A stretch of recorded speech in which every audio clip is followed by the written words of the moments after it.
बहुत बहुत धन्यवाद सुरेश भैया कि आप हजारीबाग से चलकर आए हैं राजधानी में। जनसंख्या कम है, फिर भी यह नारा समस्तीपुर पिछोदिया गांव पहुंचना चाहिए। आज वहां राष्ट्रीय स्तर का प्रोग्राम हो रहा है, कई माननीय गण्यमान्य लोग पहुंच रहे हैं। भारत रत्न जननायक कर्पूरी ठाकुर अमर रहे। सारे लोगों का आवाज आना चाहिए एक साथ। भारत रत्न जननायक कर्पूरी ठाकुर अमर रहे। भारत रत्न जननायक कर्पूरी ठाकुर अमर रहे। चलिए, बहुत बहुत धन्यवाद। और उपस्थित साथियों, मैं सुरेश ठाकुर, प्रदेश अध्यक्ष भारतीय नाई समाज झारखंड, रहते हैं हजारीबाग में और हजारीबाग से चल के आज राजधानी के प्रोग्राम में आप लोग के सामने उपस्थित हैं। धन्यवाद सारे लोगों को।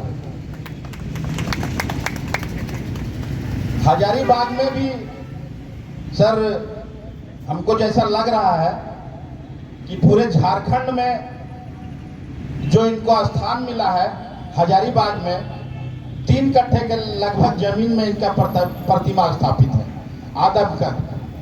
वहां भी कार्यक्रम हो रहा है और आबर होते रहा है। मैं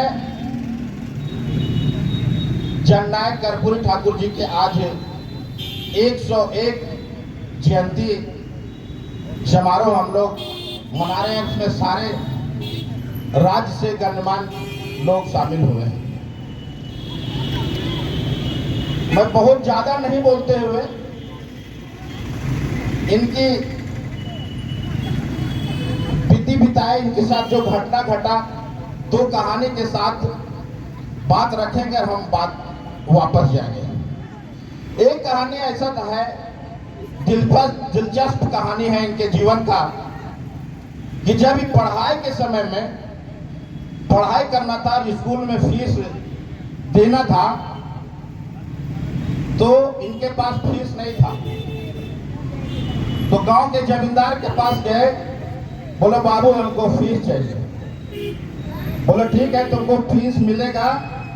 वो स्नान कर रहा था कुआं पे, बोला 27 बाल्टी मेरे ऊपर कुआं से भर के मेरे माथे में डालो, तब हम फीस तुमको देंगे। यानी कि इतनी गरीब हालत में थे कि उनका फीस नहीं था और इस ढंग से करके उनको फीस दे करके पढ़ाई करना पड़ा। दूसरा एक कहानी है, उस गांव में एक टीचर हुआ करते थे राजा गुरु, और स्वर्ण लोग को ही वो राजा गुरु पढ़ाते थे। इनको भी पढ़ने का मन हुआ, उनको कहा कि सर हमको पढ़ना है, लेकिन बंदिश इतनी थी कि इनको गरीब गुरबा दलित को नहीं पढ़ाना था। लेकिन धन्य है वो राजा गुरु, उन्होंने कहा कि बीच का रास्ता निकाला और कहा कि उस खलियान में जब हम इस बच्चे को पढ़ाएंगे तो तुम पुआल के बगल में छिप के रहना, और हम जब लोगों को पढ़ाएंगे तो जोर जोर से पढ़ाएंगे कि आवाज इस बच्चे के साथ तुमको भी मिलेगा। और वस्तुतः यही हुआ, उन्होंने ऐसा ही करके पढ़ाई किया और आज देखिए कि राज्य के 2 बार मुख्यमंत्री रहे, सामाजिक न्याय के योद्धा रहे, गरीब शोषित मसीहा कहा है, इसीलिए इनको जननायक का भी नाम दिया गया, प्रसिद्ध है। और अभी पिछले इनके 100वें जन्मदिन पर भारत रत्न से नवाजा गया, इसलिए हमारे समाज के लिए बहुत ही गर्व की बात है। धन्यवाद सर जी।